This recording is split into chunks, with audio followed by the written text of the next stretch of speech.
ನಮಸ್ಕಾರ. ಕನ್ನಡ ಒನ್ನೆಗೆ ಸ್ವಾಗತ. ನಾನು ನಿಮ್ಮ ಭಾಗ್ಯನಾರಾಯಣ ಪುಕ್ಕವರಪು. ಮೊನ್ನೆ ನಡೆದಂತಹ ಸಚಿವ ಸಂಪುಟ ವಿಸ್ತರಣೆ ಸಮಾರಂಭಕ್ಕೆ ಸಿದ್ದರಾಮಯ್ಯನವರು ಹಾಜರಾಗಿರಲಿಲ್ಲ. ಅವತ್ತವರು ಹುಟ್ಟುಹಬ್ಬ ಅಂತ ಹೇಳಿ ಅಧಿಕೃತವಾಗಿ ಒಂದು ತೇಪೆ ಹಚ್ಚುವಂತ ಕೆಲಸವನ್ನ ಕಾಂಗ್ರೆಸ್ನವರೆಲ್ಲರೂ ಮಾಡಿದ್ರು. ಬಟ್ ಅಸಲಿ ವಾಸ್ತವ ಏನು ಅಂದ್ರೆ ಸಿದ್ದರಾಮಯ್ಯನವರು ಮುನಿಸಿಕೊಂಡು ಆ ಕಾರ್ಯಕ್ರಮಕ್ಕೆ ಬಂದಿಲ್ಲ. ಬರೀ ಮುನಿಸ್ಕೊಂಡಲ್ಲ, ಸಿಕ್ಕಾಪಟ್ಟೆ ಸಿಟ್ಟು ಮಾಡ್ಕೊಂಡಿದ್ದಾರೆ, ಆಕ್ರೋಶಿತಗೊಂಡಿದ್ರು ಅವತ್ತು.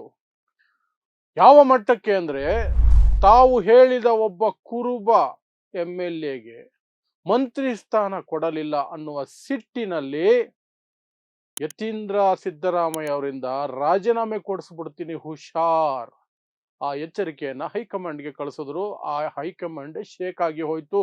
ಆ ಕಾರಣಕ್ಕೆ ಒಂದು ಸೀಟು ಖಾಲಿ ಇಡಬೇಕಾದಂತಹ ಸನ್ನಿವೇಶ ನಿರ್ಮಾಣ ಆಯಿತು. ಅದು ಈಗ ಗೊಂದಲದಲ್ಲಿ ಕೂತಿದೆ. ಯಾಕಂದ್ರೆ ಮಹಿಳಾ ಒಂದು ರೆಪ್ರೆಸೆಂಟೇಟಿವ್ ಇಲ್ಲ ಅನ್ನುವ ಮಾತುಗಳ ನಡುವೆ ಆ ಸೀಟನ್ನ ಮಹಿಳೆಯರು ಕೊಡಬೇಕು ಅಂತಿದೆ. ಬಟ್ ಸಿದ್ದರಾಮಯ್ಯನವರ ಕ್ಯಾಂಡಿಡೇಟು ಪುರುಷ MLA. ಸೊ ಏನಿದು ಇಡೀ ಘಟನೆ? ಸಿದ್ದರಾಮಯ್ಯ ಯಾಕೆ ಆ ವಿಚಾರದಲ್ಲಿ ಅಷ್ಟು ಪಟ್ಟು ಹಿಡಿದು ಕೂತ್ಕೊಂಡ್ರು, ಮತ್ತೆ ಏನ್ ನಡೀತು ವಾಸ್ತವದಲ್ಲಿ, ವಿವರಿಸುವಂತಹ ಪ್ರಯತ್ನವನ್ನು ಮಾಡ್ತೀನಿ. ಸೊ ಮೊನ್ನೆ 20 ಜನ ಸಂಪುಟ ವಿಸ್ತರಣೆಯ ಭಾಗವಾಗಿ 20 ಜನ ಸಚಿವರು ಪ್ರಮಾಣ ವಚನ ಸ್ವೀಕರಿಸ್ತಾರೆ ಅಂತ ದೆಹಲಿ ಹೈಕಮಾಂಡ್ನಿಂದ ಒಂದು ಪತ್ರ ಬಂತು. ಆ ಪತ್ರ ಬಂದ ಕೆಲವೇ ಗಂಟೆಗಳಲ್ಲಿ ಗೊಂದಲವೋ ಗೊಂದಲ. ಕೆಲವರಲ್ಲಿ ಆಕ್ರೋಶ, ಕೆಲವರಲ್ಲಿ ಅಸಮಾಧಾನ, ಕೆಲವರಂತೂ ಪಕ್ಷನೇ ಬಿಟ್ಬಿಡ್ತೀವಿ ಅನ್ನೋ ಮಟ್ಟಕ್ಕೆ, ಕೆಲವರು MLA ಸ್ಥಾನಕ್ಕೆ ರಾಜೀನಾಮೆ ಕೊಡುವ ಹೊತ್ತಿಗೆ ಎಲ್ಲರಿಗೂ ಸಹ ನಿರಾಸೆ ನಿರಾಸೆ ನಿರಾಸೆ. ಹಾಗಾದ್ರೆ DK ಶಿವಕುಮಾರ್ ನೆಮ್ಮದಿಯಾಗಿದ್ದಾರಂದ್ರೆ ಇಲ್ಲ, ಅವರಿಗೂ ಸಹ ಸಾಕಷ್ಟು ನಿರಾಸೆ ಆಗಿದೆ.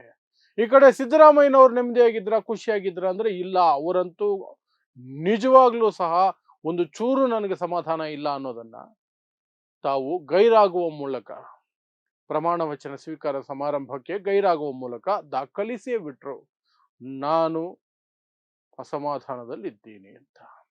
ಏನು ಅಸಮಾಧಾನ ಸಿದ್ದರಾಮಯ್ಯನವ್ರದ್ದು ಅಂತ ನೋಡೋದಕ್ಕಿಂತ ಮೊದಲು ಒಂದು ಸ್ವಲ್ಪ ಡ್ರಾಮಾ ಏನ್ ನಡೀತು ಅವತ್ತಂತ ನೋಡೋದಾದ್ರೆ, 20 ಜನರ ಪಟ್ಟಿ ಬಂದ ತಕ್ಷಣನೇ ಅದರಿಂದ ಒಂದು ಹೆಸರನ್ನ ತೆಗೆದುಬಿಟ್ರು. ಕೆಲವು ಗಂಟೆಗಳ ನಂತರ ಮಂಕಾಳ ವೈದ್ಯ ಅವರ ಹೆಸರನ್ನ ತೆಗೆದು ಹಾಕಿ ಆ ಜಾಗಕ್ಕೆ ಹೊಸದಾಗಿ ಇನ್ನೊಂದು ಹೆಸರನ್ನ ತಗೊಂಡು ಬಂದು ಕೂರಿಸೋದ್ರು. ಅದು SS ಮಲ್ಲಿಕಾರ್ಜುನ. ಮಲ್ಲಿಕಾರ್ಜುನ ಅವರು ಕುಟುಂಬದಲ್ಲಿ 3 ಜನ ಇದ್ದಾರೆ, 2 MLAಗಳು, 1 MP. ಹಾಗಿದ್ದು ಅವರಿಗೆ ಮಂತ್ರಿಗಿರಿ ಬೇರೆ. ಈಗ 3-4 ತಿಂಗಳ ಹಿಂದೆನೆ ದೊಡ್ಡ ರಾದ್ಧಾಂತ ದಾವಣಗೆರೆ ದಕ್ಷಿಣ ಕ್ಷೇತ್ರದಲ್ಲಿ. ಉಪಚುನಾವಣೆ ಸಂದರ್ಭದಲ್ಲಿ ಅವರ ಮಗ SS ಮಲ್ಲಿಕಾರ್ಜುನ ಮಗ ಶಾಮನೂರು ಶಿವಶಂಕರಪ್ಪನವರ ನಿಧನದ ಕಾರಣಕ್ಕೆ ಖಾಲಿಯಾದಂತಹ ಸೀಟಿಗೆ ಅವರ ಮೊಮ್ಮಗ ಸಮರ್ಥ ಶಾಮನೂರಿಗೆನೆ ಟಿಕೆಟ್ ಕೊಡಬೇಕು ಅಂತ ಪಟ್ಟು ಹಿಡಿದು ಕೂತ್ಕೊಂಡು ಮುಸ್ಲಿಂ ಸಮುದಾಯದ ಸಿಟ್ಟಿನ ನಡುವೆ ಅದು ತಗೊಂಡಾಗ ಅನ್ಕೊಂಡಿದ್ರು SS ಮಲ್ಲಿಕಾರ್ಜುನ್ ಮಂತ್ರಿಗಿರಿ ಕೇಳಲ್ಲ ಅಂತ. ಬಟ್ ಕೊನೆ ಕ್ಷಣದಲ್ಲಿ ಇದ್ದ ವ್ಯಕ್ತಿಯನ್ನ ಹೊರಗಡೆ ಹಾಕಿಸಿ ಇವರು ಒಳಗಡೆಗೆ ಬಂದ್ರು. ಆ ಮಟ್ಟಕ್ಕೆ ಆ ಪಟ್ಟಿಗೆ ಮಾನ ಮರ್ಯಾದೆ ಇಲ್ಲ ಅನ್ನೋ ರೀತಿಯಲ್ಲಿ ಮಾಡಿದ್ರು, ಅದಕ್ಕೊಂದು ಬೆಲೆನೇ ಇಲ್ಲ ಅನ್ನೋ ರೀತಿಯಲ್ಲಿ ಮಾಡಿದ್ರು. ಆಮೇಲೆ ಸಂಜೆ ಆಗ್ತಾ ಆಗ್ತಾ 20 ಇದ್ದಿದ್ದು 19ಕ್ಕೆ ಬಂತು. ಅದರಲ್ಲಿದ್ದಂತಹ ಒಂದು ಹೆಸರು ಗಾಯತ್ರಿ ಶಾಂತೇಗೌಡ. ಅವರನ್ನ ಪ್ರಮಾಣ ವಚನ ಸ್ವೀಕಾರ ಮಾಡೋದು ಬೇಡ, ನೀವು ಈಗ ಪ್ರಮಾಣ ವಚನ ಸ್ವೀಕಾರ ಮಾಡಂಗಿಲ್ಲ ಅಂತ ಸ್ವತಃ ಮುಖ್ಯಮಂತ್ರಿ DK ಶಿವಕುಮಾರ್ ಪ್ಲಸ್ ಮಾಜಿ ಮುಖ್ಯಮಂತ್ರಿ ಸಿದ್ದರಾಮಯ್ಯ ಹೇಳಿದ್ರಂತೆ. ಇವರು ಸಹ ಕುರುಬ ಸಮುದಾಯಕ್ಕೆ ಸೇರಿದವರೇ. ಆ ಮಹಿಳೆ MLC ಪ್ರಮಾಣ ವಚನಕ್ಕೆ ಬಂದವರನ್ನ ಬೆಂಗಳೂರಿಗೆ ನೀವು ಮಂತ್ರಿಯಾಗಿ ಪ್ರಮಾಣ ವಚನ ಸ್ವೀಕರಿಸಿ ಅಂತ ಹೇಳಿದ್ದು ಇವರೇನೆ. ಆ ನಂತರ ಇಲ್ಲ ಇಲ್ಲ ಇಲ್ಲ ಇಲ್ಲ ಇಲ್ಲ ಇಲ್ಲ, ನಿಮಗೆ ಮಂತ್ರಿಗಿರಿ ಇಲ್ಲ ಅಂತ ಹೇಳಿದ್ದು ಇದೇ ಸರ್ಕಾರನೇ. ಈ ಸರ್ಕಾರ DK ಶಿವಕುಮಾರ್ ಆದ್ರೂ ಒಂದು ಚೂರು ಗೊಂದಲ ಇದೆ, ನೀವು ಪ್ರಮಾಣ ವಚನ ಸ್ವೀಕರಿಸ್ತಾ ಇಲ್ಲ ಇವತ್ತಂತ ಹೇಳಿದ್ರು. ಬಟ್ ಸಿದ್ದರಾಮಯ್ಯ ಫೋನ್ ಮಾಡಿ ಈ ಗಾಯತ್ರಿ ಶಾಂತೇಗೌಡ ಅವರಿಗೆ ಯಾವುದೇ ಕಾರಣಕ್ಕೂ ನೀನು ಪ್ರಮಾಣ ವಚನ ಸ್ವೀಕರಿಸಬಾರ್ದು, ಹುಷಾರ್ ಅಂತ ಎಚ್ಚರಿಕೆ ಕೊಟ್ಟಿದ್ದಾರೆ. ಅವ್ರಿಗಷ್ಟು ಆತ್ಮೀಯತೆ ಇದೆ, ಯಾಕಂದ್ರೆ ಒಂದೇ ಸಮುದಾಯ, ಇವರ ಆಶೀರ್ವಾದ ಅವ್ರಿಗೆ ಬೇಕು, ಅದೆಲ್ಲ ಇದೆ ಅದು. ಸೊ ಆಕೆಯನ್ನ ತಡೆದು ನಿಲ್ಲಿಸಿದ್ರು. ಯಾಕೆ ಅಂತಂದ್ರೆ ಸಿದ್ದರಾಮಯ್ಯನವರಿಗೆ ಹೇಳುವ ಪ್ರಕಾರ ಅವರು ಕೊಟ್ಟ ಹೆಸರೇ ಬೇರೆ. ಅವರು ಕೊಟ್ಟಂತ ಹೆಸರು ಬಸವರಾಜ ಶಿವಣ್ಣವರ್.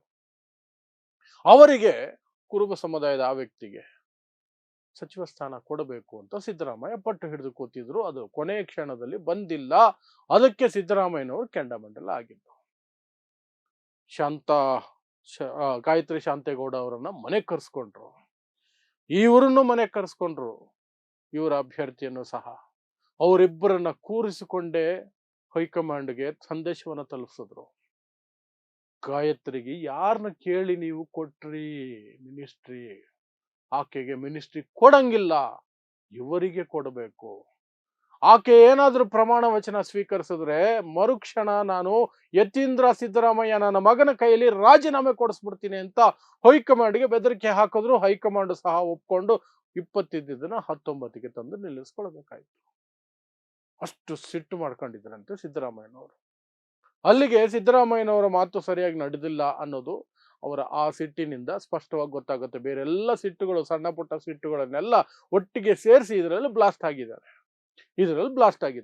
ಈ ಕಡೆ ಇವ್ರದು ಈ ರೀತಿ ಆಗಿರ್ಬೇಕಾದ್ರೆ ಈಗ ಒಂದು ಸ್ಥಾನವನ್ನು ಉಳಿಸ್ಕೊಂಡಿದಾರಲ್ಲ, ಅದನ್ನ ಸಿದ್ದರಾಮಯ್ಯನವರು ಹೇಳ್ತಿರುವಂತಹ ವ್ಯಕ್ತಿಗೆ MLAಗೆ ಕೊಡೋದೇ ಆದ್ರೆ ಅಲ್ಲಿ ಮಹಿಳೆಯರ ಕಡೆಯಿಂದ ದೊಡ್ಡ ಮಟ್ಟದಲ್ಲಿ ಈಗ ನ್ಯಾಷನಲ್ ಲೆವೆಲ್ ಅಲ್ಲಿ ಚರ್ಚೆ ಆಗ್ತಿರೋದು. 34 ಜನರ ಕ್ಯಾಬಿನೆಟ್ ನಲ್ಲಿ ಒಬ್ರು ಮಹಿಳೆ ಇಲ್ವಲ್ಲ. ಸೊ ಮಹಿಳೆಯರು ಈಗ ಅವರು ಕೇಳ್ತಿದ್ದಾರೆ, ಎಲ್ಲಿ ನಮ್ಮ ಪ್ರಾತಿನಿಧ್ಯ? ನಮಗೆಲ್ಲಿ ರಾಹುಲ್ ಗಾಂಧಿ ಮಹಿಳಾ ಪ್ರಾತಿನಿಧ್ಯ ಅಂತಾರೆ, ಪ್ರಿಯಾಂಕಾ ಗಾಂಧಿ ಮಹಿಳಾ ಸಬಲೀಕರಣ ಅಂತಾರೆ, ಏನೇನೋ ಮಾತಾಡ್ತೀರಿ, ಬಟ್ ನಿಮ್ಮ ಕ್ಯಾಬಿನೆಟ್ ನಲ್ಲಿ ಒಂದೇ ಒಂದು ಮಹಿಳೆಗೆ ಸ್ಥಾನ ಕೊಟ್ಟಿಲ್ವಲ್ಲ ನೀವು ಅಂತ. ಸೊ ಉಳಿಸಿರುವಂತಹ ಒಂದು ಸ್ಥಾನವನ್ನ ಮಹಿಳೆಗೆ ಕೊಡಬೇಕಾದ ಅನಿವಾರ್ಯ ಪರಿಸ್ಥಿತಿ ಉಂಟಾಗಿದೆ. ಹಾಗಾಗಿ ಸಿದ್ದರಾಮಯ್ಯನವರು ಹೇಳ್ತಿರುವಂತಹ ವ್ಯಕ್ತಿಗೆ ಇವರು ಮಿನಿಸ್ಟರ್ ಮಾಡಕ್ಕಾಗೋದಿಲ್ಲ, ಸಾಧ್ಯನೇ ಇಲ್ಲ. ಇನ್ನು ಮಹಿಳೆಯರಿಗೆ ಅಲ್ಲೂ ಸಹ ಯಾರು ಕೊಡಬೇಕು ಅನ್ನೋದು DK ಶಿವಕುಮಾರ್ಗೆ ಮನಸ್ಸಿರೋದು ಲಕ್ಷ್ಮೀ ಹೆಬ್ಬಾಳ್ಕರ್ಗೆ ಆ ಒಂದು ಸ್ಥಾನವನ್ನ ಕೊಟ್ಬಿಡ್ಬೇಕು ಅಂತ. ಮಹಿಳೆಗೆ ಕೊಡ್ಲೇಬೇಕು ಅನ್ನೋದಾದ್ರೆ ಉಮಾಶ್ರೀಗೆ ಕೊಡಿ ಅಂತ ಸಿದ್ದರಾಮಯ್ಯನವರು. ಅಯ್ಯೋ ಅವ್ರಿಗೇನು ಸೀನಿಯರ್, ಆಲ್ರೆಡಿ ಒಂದ್ಸಲ ಮಿನಿಸ್ಟರ್ಗಳಾಗಿದ್ದಾರೆ, ಎಲ್ಲ ಇದನ್ನ ಅನುಭವಿಸಿದ್ದಾರೆ, ನಮಗೆ ಕೊಡಿ ಅಂತ ಅನ್ನಪೂರ್ಣ ತುಕಾರಾಮ್ ಅವರು ಪಟ್ಟು ಹಿಡಿದು ಕೂತಿದ್ದಾರೆ. ಈ ಕಡೆ ನಯನಾ ಮೋಟಮ್ಮನೂ ಸಹ ಆಸೆಗಣ್ಣಿನಿಂದ ನೋಡ್ತಾರೆ. ವೈ ನಾಟ್ ಮೀ, ನನಗೂ ಕೊಡಿ ಪರವಾಗಿಲ್ಲ, ಮಹಿಳೆಯರಿಗೆ ಕೊಡಿ, ಅವರು ಆ ಕಡೆ ಕೂತಿದ್ದಾರೆ. ಹೀಗೆ ಒಂದು ಸೀಟಿಗೆ ಈಗ 4-5 ಮಹಿಳೆಯರು ಸಹ ಪೈಪೋಟಿಗೆ ಬಿದ್ದಿದ್ದಾರೆ. ಈಗ ಸಿದ್ದರಾಮಯ್ಯನವರನ್ನ ಸಮಾಧಾನ ಮಾಡೋದು ಹೇಗೆ ಅನ್ನೋದೊಂದು ಸಮಸ್ಯೆ ಆದರೆ, ಆ ಒಂದು ಸೀಟನ್ನ ಯಾರು ಕೊಡಬೇಕು, ಯಾರು ಮಹಿಳೆಯರಿಗೆ ಕೊಡಬೇಕು, ಅದೊಂದು ದೊಡ್ಡ ತಲೆನೋವಾಗಿದೆ. ಒಟ್ನಲ್ಲಿ ಈ ಸಂಪುಟ ವಿಸ್ತರಣೆ ಯಾರಿಗೂ ಸಮಾಧಾನ ತಂದಿಲ್ಲ. ನಾನು ಆಲ್ರೆಡಿ ಹೇಳಿದ್ದೀನಿ, ಯಾರಿಗೂ ಸಮಾಧಾನ ತಂದಿಲ್ಲ. DK ಶಿವಕುಮಾರ್ಗೂ ಸಮಾಧಾನ ತಂದಿಲ್ಲ, ಸಿದ್ದರಾಮಯ್ಯನವ್ರಿಗೂ ಸಮಾಧಾನ ತಂದಿಲ್ಲ. ಹೈಕಮಾಂಡ್ ನಾನು ಇತ್ತೀಚೆಗೆ ಪವರ್ಫುಲ್ ಆಗ್ಬಿಟ್ಟಿದ್ದೀನಿ ಅನ್ಕೊಂಡಿರೋ ರೀತಿಯಲ್ಲಿ ಒಂದಷ್ಟು ಡಿಕ್ಟೇಟ್ ಮಾಡಕ್ ಹೋಗಿ ಹೈಕಮಾಂಡ್ ಸಹ ಮೂಗು ಮುರ್ಕೊಂಡಿದೆ. ಯಾಕೆಂದ್ರೆ ಅವರು ಹೇಳಿದ ವ್ಯಕ್ತಿಗಳು ರಾಜೀನಾಮೆ ಕೊಡಬೇಕು ಅಥವಾ ಅಧಿಕಾರ ಸ್ವೀಕಾರ ಮಾಡಬಾರ್ದು, ಅವರು ಅಧಿಕಾರ ಸ್ವೀಕಾರ ಮಾಡಿದ್ರೆ ನನ್ನ ಮಗನನ್ನು ರಾಜೀನಾಮೆ ಕೊಡಿಸ್ತೀನಿ ಅನ್ನುವಂತಹ ಬೆದರಿಕೆಯನ್ನು ಸಿದ್ದರಾಮಯ್ಯನವರು ಲೆವೆಲ್ ಅಲ್ಲಿ ಹಾಕ್ತಾರೆ ಅಂದ್ರೆ ಅದು ಹೈಕಮಾಂಡ್ಗೆ ಮೂಗು ಮುರಿದಂತೆನೆ. ಸೊ ಒಟ್ಟಿನಲ್ಲಿ ಸಚಿವ ಸಂಪುಟ ಅನ್ನುವಂತಹ ನಾಟಕ ಇನ್ನೂ ಮುಗಿದಿಲ್ಲ. ಒಂದು ಪಾರ್ಟ್ ಬಾಕಿ ಇದೆ. ಆ ಪಾರ್ಟ್ ಏನೆಲ್ಲ ಗೊಂದಲಗಳು ಅಥವಾ ವಿಶೇಷತೆಯನ್ನ ಎತ್ಕೊಂಡು ಬರುತ್ತೆ, ಸರ್ಪ್ರೈಸ್ ತಗೊಂಡು ಬರುತ್ತೆ, ಕಾದು ನೋಡ್ಬೇಕಾಗಿದೆ ಅಷ್ಟೇ. ಸೊ ಇದಿಷ್ಟು ಸಿದ್ದರಾಮಯ್ಯನವರು ಸಿಟ್ಟಾಗಿರುವಂತಹದ್ದು ಮತ್ತು ಅವರು ಯಾಕೆ ಪ್ರಮಾಣ ವಚನಕ್ಕೆ ಹಾಜರಿರಲಿಲ್ಲ ಅನ್ನೋದಕ್ಕೆ ಈಗ ಸಿಗ್ತಾ ಇರುವಂತಹ ಮಾಹಿತಿ. ಮುಂದೇನಾಗುತ್ತೆ, ಏನಾದ್ರು ಡೆವಲಪ್ಮೆಂಟ್ಸ್ ಆದ್ರೆ ನಿಮ್ಗೆ ತಿಳಿಸುವಂತ ಪ್ರಯತ್ನವನ್ನು ಮಾಡ್ತೀನಿ. ಸೊ ನೋಡ್ತಾ ಇರಿ ಸಮಾಜಕ್ಕಾಗಿ ಕನ್ನಡ 1 ನ್ಯೂಸ್. ನಮಸ್ಕಾರ.